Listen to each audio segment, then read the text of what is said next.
Il y a trois spécimens d'escargots qui sont les plus élevés en Afrique. Il s'agit de l'Achatina marginata, du Achatina achatina et du Achatina fulica. Dans cette vidéo, je vais essayer de vous montrer comment vous pouvez reconnaître ces trois types d'espèces si vous êtes déjà héliciculteur. Et si vous aimeriez investir dans l'héliciculture en Afrique, quelle espèce vous pouvez choisir pour que ça vous soit plus prolifique? C'est dans cette vidéo et c'est tout à l'heure. Alors, je viens tout à l'heure de vous citer les trois types d'espèces dont nous faisons la promotion en Afrique. Il s'agit de Achatina marginata, qui est encore appelé l'escargot géant d'Afrique. Il y a le Achatina achatina, qui est l'escargot tigre. Et il y a enfin le Achatina fulica. Comment est-ce que vous pouvez reconnaître ces trois types d'espèces? Déjà, si vous prenez la première espèce qui est le Achatina marginata, il vous suffit juste de regarder l'apex de l'escargot. L'apex, c'est la coquille qui est juste derrière l'escargot. Vous allez constater que l'apex est rond et n'est pas pointu. Ensuite, c'est une espèce qui pond des œufs qui sont gros. Les œufs de cette espèce sont gros.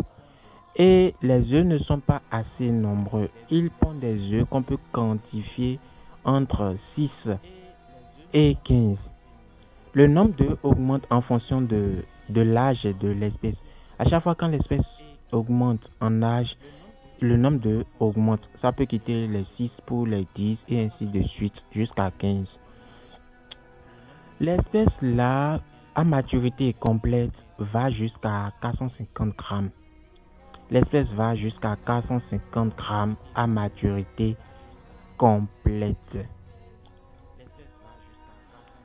La deuxième espèce est le Achatina achatina, l'escargot tigre. Pour reconnaître cette espèce, il suffit de regarder également l'apex de l'escargot, c'est-à-dire le derrière, la coquille qui est juste derrière l'escargot.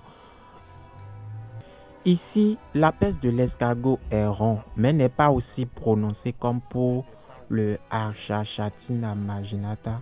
Et l'apex, le derrière est pointu. Et c'est une espèce qui donne assez d'œufs. Si on quantifie ça, ça va de 200 à 400 œufs. Et c'est une espèce qui fait 2 pontes l'année. Par contre, le Achatina marginata que j'avais dit tantôt comme la première espèce fait des pontes chaque mois si elle est bien nourrie avec une alimentation riche en calcium. La troisième espèce est le Achatina fulica. C'est une espèce qui donne assez de base. Et c'est une espèce qui fait également 2 pontes, comme la précédente espèce, le Achatina achatina.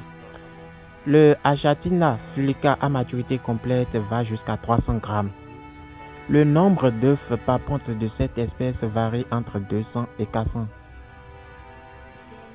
Quelle espèce est la plus rentable entre les trois que je viens de citer? Déjà, les trois types d'espèces sont rentables en fonction de l'objectif que vous visez.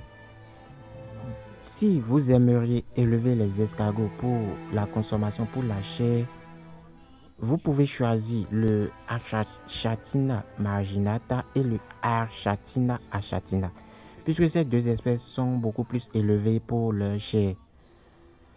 Si vous voulez vous lancer dans la cosmétique, produire l'escargot et extraire sa bave pour faire des savons de beauté et des crèmes cosmétiques et autres, vous pouvez élever la troisième espèce qui est le Achatina fulica, puisque c'est une espèce qui donne assez de bave. Merci beaucoup. Si vous avez apprécié la vidéo, veuillez vous abonner à la chaîne car il y en aura encore d'autres vidéos qui seront publiées. Et pour ne pas manquer nos prochaines vidéos, c'est le moment de vous abonner. Merci. Il y a